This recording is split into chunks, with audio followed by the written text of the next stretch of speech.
Hi, I'm Brad SEMP. I'm Director of PCI Services here at GCI. So this is another short video in our GCI Quick Guide series. In this video we aim to explore some of your options when it comes to PCI. So to start, and just to be clear, PCI stands for Payment Card Industry. It's a mandatory set of controls designed to protect sensitive cardholder data. There are currently 354 controls in the 115-page PCI Data Security Standard version 3.1. It's widely expected that the number of controls will increase this year, 2016. Compliance becomes a legal requirement under new EU legislation, with huge penalties potentially running into millions of pounds for non-compliance or breaches. Fines of up to 4% of global turnover. There's a tiny 13% of contact centres that are currently fully compliant. If you're a compliance manager, CEO, CFO, or IT business leader, you might just want to reflect on that. So now let's take a look at some basics. There are three main ways a contact centre can take card payments. First, the customer can call the contact centre by telephone and speak to a real person, a contact centre agent. Not surprisingly, this is known as live agent. Second, there's the option for the customer to be transferred to a machine to take the card details. This is known as IVR, or interactive voice response. Finally, there's the third option, to take online payments. This guide does not cover online payments, just payments made over the phone. But before I get into that, I should explain that there's a fundamental conflict between the call recording requirements of the Financial Conduct Authority and those of the payment card industry. Effectively, and in simple terms, the FCA wants to record everything, the entire call from start to finish and without pause, to ensure a forensic financial audit trail, while the PCI wants to be seen to record nothing, to protect the sensitive card information. Think of it as a rather splendid tug of war. And caught in the middle are the contact centres, taking customer card payments over the phone. And remember that whilst the tug of war is going on, the call recording conflict still needs addressing. So what can you do? Effectively, you've got three options. We've called them DIY, in between, and fully managed. To get some context around your options, we need to consider the three C's: cost, complexity, and controls. More on this as we go along.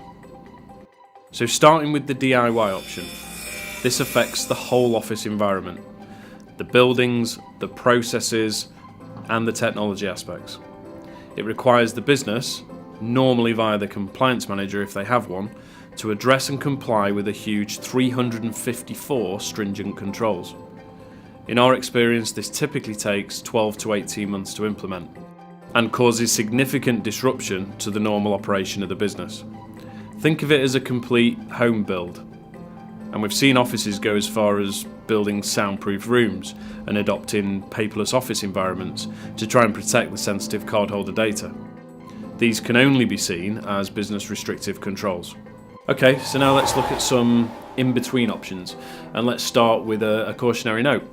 In our experience, many organisations try to circumnavigate the controls by operating a pause and resume methodology. Simply put, they will pause the call recording while the card numbers are being taken. Most informed sources see this as a sticky tape workaround, but the key point is that this does not, on its own at least, meet the regulation. Call recordings relate to just one of the 12 mandatory controls within PCI. Also, the FCA asks that all calls are recorded from start to finish. And be careful here, don't forget, fines can be huge. Another in-between option is on-premise. We've called it an in-between option because it reduces the controls from 354 to around 90. So critically, it does not reduce the controls to zero.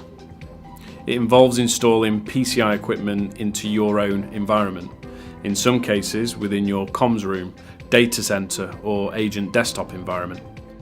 Even PCI approved equipment, though, is only as compliant as the environment it sits in.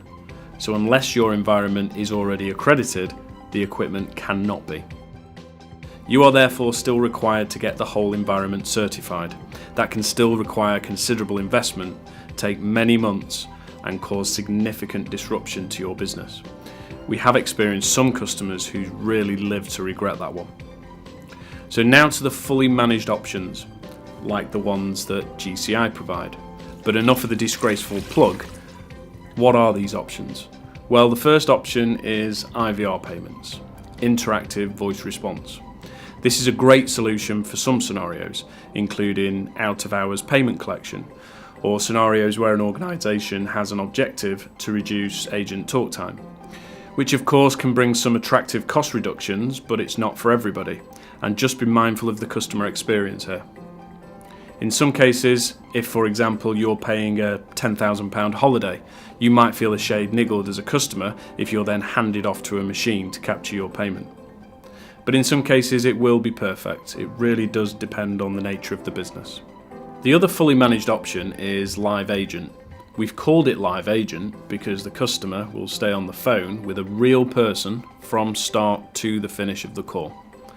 When required, the customer or caller will enter their card details when prompted using their telephone keypad, as opposed to verbally passing the details across. Without getting too much into the technical detail, GCI's solution securely removes the tones that these keypad presses generate. This is known as DTMF. That's dial tone multi-frequencing.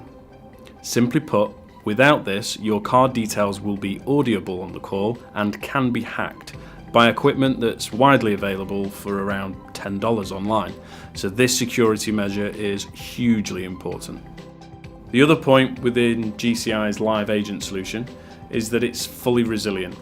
It's based on a geo-redundant platform, which in plain English means if it fails, it's self-healing.